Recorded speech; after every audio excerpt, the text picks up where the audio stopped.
aku akan mengambil kembali apa yang menjadi milikku. Pernahkah kamu merasa telah melakukan segalanya, tapi dunia tetap menutup pintu di hadapanmu? Pernahkah kamu berdiri sendirian di tempat tertinggi, tapi tetap merasa paling rendah di dalam hati? Itulah Ling, bukan sekedar asasin, tapi simbol dari jiwa yang kehilangan tempat pulang.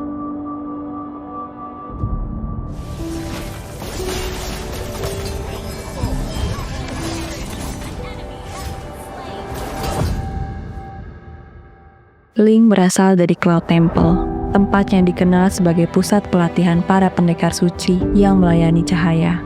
Ia tumbuh bersama Zilong, sahabat sekaligus rivalnya. Keduanya sama-sama kuat, cepat, dan berbakat. Di Temple of Light, dua anak muda itu dilatih dalam jalan kebenaran dan kehormatan. Mereka adalah dua murid terbaik, namun hanya satu yang akan dipilih sebagai penerus dari Great Dragon. Dan ketika hari penentuan tiba, bukan nama Ling yang dipanggil. Pengkhianatan, takdir, atau sekedar pilihan yang tak bisa dijelaskan. Sejak saat itu, Ling pergi, membawa luka yang tak pernah sembuh.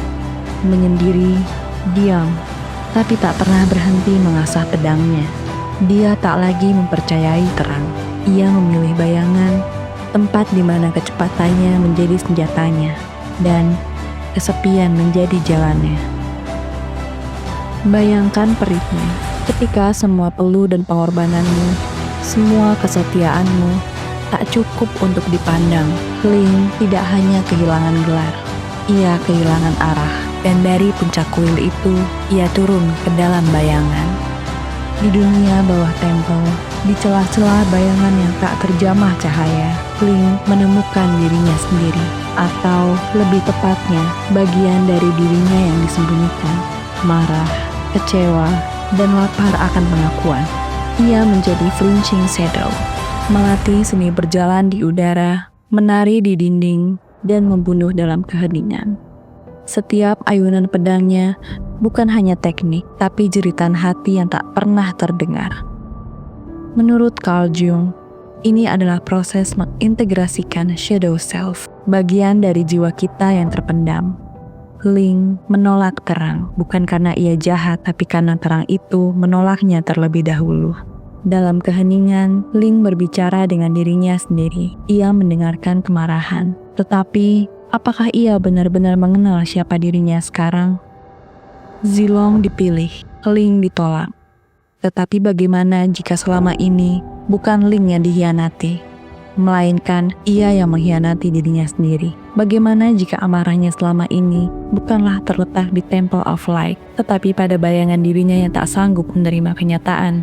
Dalam pertarungan terakhir mereka, bukan pedang yang dipertaruhkan, tapi makna dari siapa sebenarnya Ling. Zilong mewakili cahaya, Ling mewakili bayangan. Tapi dalam psikologi, ini bukan soal baik dan buruk, ini soal identitas yang pecah. Ketika Ling bertarung melawan Zilong, itu bukan hanya duel dua pendekar, tapi pertempuran antara aku yang dulu dan aku yang sekarang. Di mata Ling, Zilong adalah cermin yang selalu mengingatkan bahwa ia tidak pernah cukup. Dalam benak Zilong, mungkin Ling telah tersesat, tapi dalam hati Ling, Zilong adalah lambang sistem yang membuatnya hancur. Dan tahukah apa yang paling menyakitkan? Mereka sebenarnya tidak pernah ingin saling melukai. Tapi dunia memaksa mereka berdiri di sisi yang berlawanan.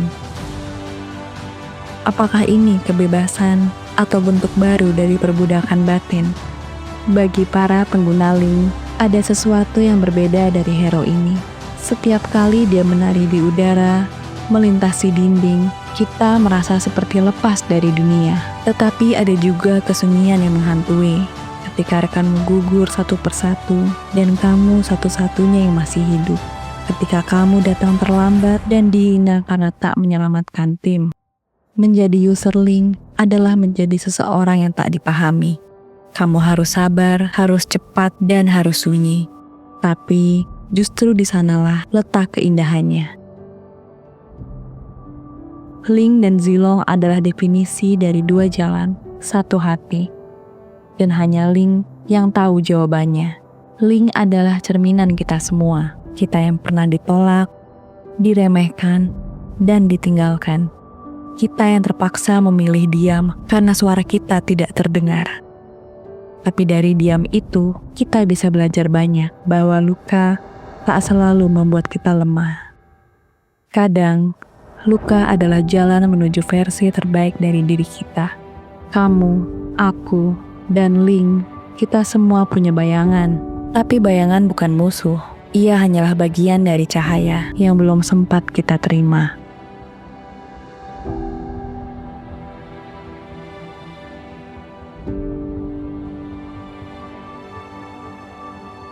Sendiri adalah kata lain dari luar biasa.